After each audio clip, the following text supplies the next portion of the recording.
आज का हमारा topic accounting treatment of specific reserve के बारे में बात करना है। क्या स्पेसिफिक रिजर्व का अकाउंटिंग ट्रीटमेंट क्या होता है उसके बारे में आज हम लोग बात करेंगे। ठीक है, तो चलिए शुरू करते हैं। सर स्पेसिफिक रिजर्व क्या होता है? तो specific reserve is an accounting refers to the reserve that are created for specific purpose in a business. Sir ऐसा कोई रिजर्व बिजनेस में कोई स्पेसिफिक पर्पस के लिए क्रिएट किया गया है, किसी डिफाइंड पर्पस के लिए क्रिएट किया गया, उसको बोलते हैं हम लोग specific reserve. This reserve can not be use any other purpose. Sir किसी अदर पर्पस के लिए हम इस रिजर्व का यूज नहीं कर सकते। जिस पर्पस के लिए बनाया गया है उसी पर्पस के लिए यूज करना पड़ेगा। बोलता है this reserve can not be use any other purpose apart from the purpose which they were created. जिस पर्पस के लिए बनाया गया है उसी पर्पस के लिए यूज होगा, अदरवाइज वो ऐसे as it is balance sheet में पड़ा हुआ रहेगा। आप जिस पर्पस के लिए उस रिजर्व को बनाए हो उसी पर्पस के लिए सिर्फ यूज करो, और अदरवाइज उस पर और किसी पर्पस के लिए वो यूज नहीं हो सकता। इसी को बोलते हैं स्पेसिफिक रिजर्व, जिसमें हम लोग को जो सबसे पहला रिजर्व पढ़ना है workman compensation reserve. Workman compensation reserve, workman compensation reserve specific reserve है, एक पर्पस के लिए बनाया हुआ है, किसी पर्पस के लिए बनाया गया है और इस रिजर्व का यूज सिर्फ उसी पर्पस के लिए हो सकता है, अदरवाइज वो किसी पर्पस के लिए यूज हम लोग नहीं कर सकते। वर्कर के लिए बनाया गया, किसके लिए बनाया गया? वर्कर के लिए, वर्कर को कंपनसेट करने के लिए बनाया गया है। क्या होता है, एग्जांपल दे रहा हूं। जो मेरा फैक्ट्री है ना, एक पार्टनरशिप फर्म का जो वर्क एरिया होता है जहाँ पे काम होता है, फैक्ट्री में काम हो रहा है, तो फैक्ट्री में काम के नेचर के वजह से वर्कर को कोई इंजरी हो जाता है, वर्कर को कोई इंजरी होता है तो उसका जो पेमेंट किसको करना पड़ेगा? पार्टनर को करना पड़ेगा। तो पार्टनर लोग ने क्या किया है, उसको इंजरी वर्कर को पे करने के लिए पहले से एक रिजर्व क्रिएट करके रखा है, कुछ पैसा इकट्ठा करके रखा गया है एक स्पेसिफिक रिजर्व में, जिसका नाम है वर्कमैन कंपनसेशन रिजर्व। वर्कर को कोई इंजरी होता है तो हम लोग क्या करेंगे, उसी रिजर्व से पैसा निकाल के वर्कर को पे करेंगे। वर्कर के लिए बनाया गया रिजर्व और किसी पर्पस के लिए यूज नहीं कर सकते, सिर्फ वर्कर को ही पे कर सकते हैं। उस रिजर्व का यूज किया कर क्या यूज है कि वर्कर को कंपनसेट करेंगे। कोई इंजरी होता है, जिससे कोई भी तरह का इंजरी हो तो हम लोग क्या करेंगे, उसको इसी रिजर्व से यूज करके पैसा पे करेंगे। देखो क्या लिखा है, workman compensation reserve is the reserve created out of the profit. हाँ सर, ये रिजर्व भी ना आउट ऑफ द प्रॉफिट से ही क्रिएट किया जाता है। कोई भी रिजर्व क्रिएट करना है तो आपको सर प्रॉफिट का ही यूज करना पड़ेगा। प्रॉफिट से ही हम लोग कुछ पैसा साइड करके एक रिजर्व क्रिएट करते हैं वर्कर के लिए, to meet the need of the employ और वर्कर। वर्कर को कोई इंजरी होता है तो इस रिजर्व का हम लोग यूज करेंगे, अदरवाइज और कोई यूज नहीं कर सकते इसका। And amount is keeped aside in the reserve name workman, keep aside in the reserve in name of worker. In name of profit से पैसा साइड करके वर्कर के नाम पे रख दिया जाता है एक रिजर्व में, जिसका नाम है वर्कमैन कंपनसेशन रिजर्व। ठीक है। अनफॉर्चुनेट सिचुएशन, जैसे कोई एक्सीडेंट हो जाना, होने की वजह से वर्कर को कोई इंजरी हो जाता है, उसको पे करने के लिए हम लोग पैसा को साइड करके रखते हैं। क्लियर है? चलिए क्वेश्चन देखेंगे फटाफट हम लोग, उसमें और भी आपको कॉन्सेप्ट्स डिस्कस करना है मुझे।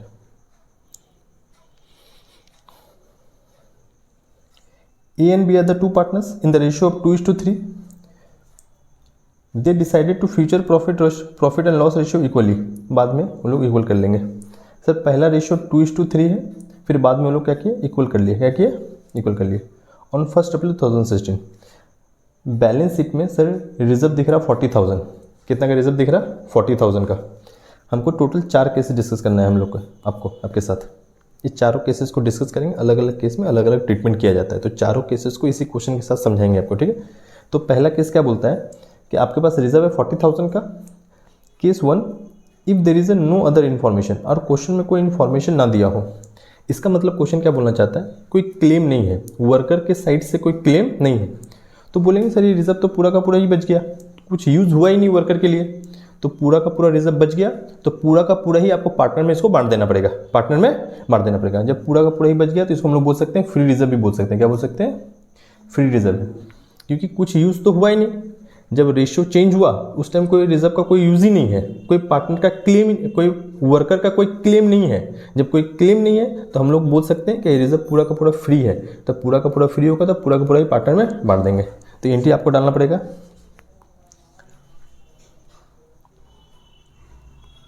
Workman compensation reserve account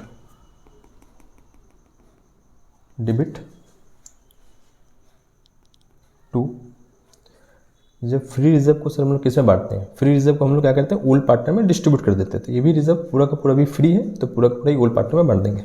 workman compensation reserve account debit to A to B. आपको यहाँ पे फुल अमाउंट से डेबिट करना है, फुल अमाउंट। सर रिजर्व कितना है 40,000 का रिजर्व है 40,000, तो आप यहाँ पे लिखो 40,000 और इस रिजर्व को ओल्ड रेशियो में और ओल्ड पार्टनर में बांट दो।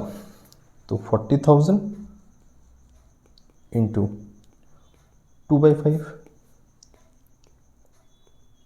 40,000 इंटू 3/5।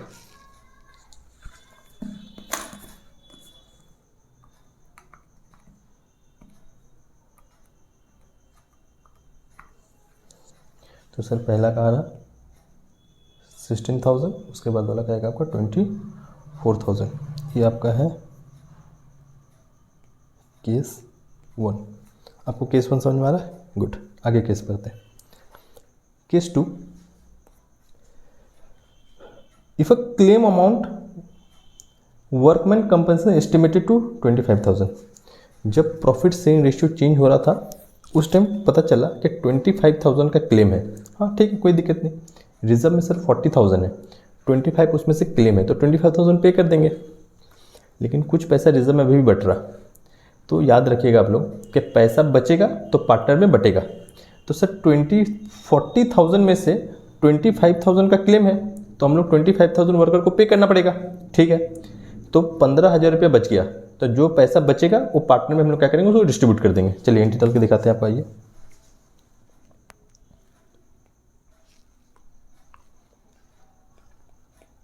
WCR अकाउंट डेबिट, सबसे पहले फुल अमाउंट। फुल अमाउंट है सर आपका 40,000, तो यहाँ पे लिखो 40,000, यहाँ पे लिखते हैं क्लेम, क्लेम अगेंस्ट WCR। 40,000 में से 25,000 का क्लेम है, तो यहाँ लिखते हैं 25,000 और अमाउंट बचा कितना 15,000 बच गया, तो बोल सकते हो 50,000 पूरा का पूरा फ्री है, तो फ्री है तो हम लोग पार्टनर में उसको बांट देंगे।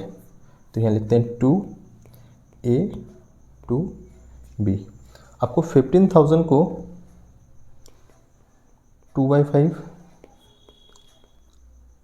15,000 को आपको 3/5 में बांटना है,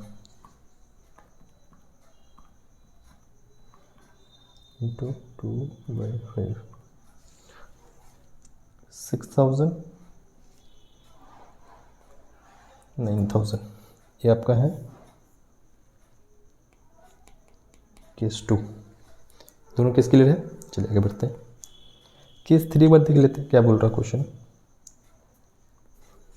बोलता है if a claim and workman compensation estimated is 40,000। आपको पता चला कि जितना का रिजर्व है ना उतना का ही क्लेम है, कोई दिक्कत नहीं, पूरा का पूरा पैसा पे करना पड़ेगा वर्कर को। तो कुछ पैसा बचा नहीं, तो कुछ पैसा बचेगा नहीं तो पार्टनर में बटेगा भी नहीं। ठीक है, चलिए आ जाइए देखते हैं। तो यहाँ पे लिखते हैं WCR account debit full amount, full amount आपका सर फुल अमाउंट है 40,000, यहाँ लिखिए 40,000। आपको लिखना पड़ेगा to claim against WCR। Sir reserve में है 40,000, क्लेम भी है 40,000, कुछ पैसा बचा नहीं तो पार्टनर में बटेगा भी नहीं। केस 3 क्लियर है। केस 4 में आ जाते हैं, लास्ट सिंपल खत्म। If a claim on account on workman company estimated 50,000। Sir reserve में है 40,000, क्लेम आ गया 50,000 का, पे तो करना पड़ेगा, पे तो रिजर्व से सर हम लोग यूज़ कर सकते हैं सिर्फ 40,000। कितना यूज़ कर सकते हैं रिजर्व से, लेकिन बाकी का 10,000 क्या होगा सर, बाकी का 10,000 पॉकेट से पे करना पड़ेगा। 40,000 तक तो रिजर्व में पैसा है, 40,000 से तो गुल्लक से निकाल के दे देंगे, रिजर्व से निकाल के पे कर देंगे, लेकिन 10,000 से मेरा लाइबिलिटी बढ़ेगा। तो सर लाइबिलिटी बढ़ेगा घटेगा, लाइबिलिटी बढ़ रहा तो मेरा एक तरह का नुकसान है, क्योंकि 40,000 तक का तो रिजर्व है मेरे पास, लेकिन 10,000 के लिए तो लाइबिलिटी बढ़ गया। तो लाइबिलिटी बढ़ेगा तो आपको सर उसको रीवैल्यूएशन अकाउंट में लिखना पड़ता है, याद है इससे पहले वाला क्लास में मैंने आपको डिस्कस किया था बात। लाइबिलिटी बढ़ना मेरे लिए एक नुकसान है तो आपको डेबिट साइड में लिखना पड़ेगा इसको। चलिए ठीक है, डेबिट रीवैल्यूएशन को डेबिट करना पड़ता है। चलिए पहले एंट्री डाल लेते हैं फटाफट। यहाँ पे लिखो आप WCR account debit full amount 40,000 to claim against WCR is 50,000।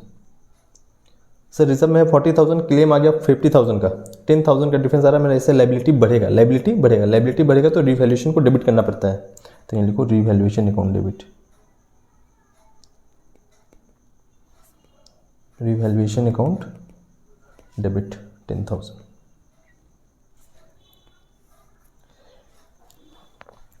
Sir एक एंट्री रीवैल्यूएशन के डेबिट साइड में गया है, कोई एंट्री जब रीवैल्यूएशन के डेबिट साइड में जाएगा तो डिफरेंस सर क्रेडिट साइड में क्रिएट करेगा। तो बोल सकते हैं सर इतना का लॉस भी हो गया, मेरा 10,000 का लॉस भी हुआ है, तो आपको रीवैल्यूएशन के लॉस का एंट्री डालना पड़ेगा। तो सर रीवैल्यूएशन का लॉस का एंट्री क्या होता है? A's capital account debit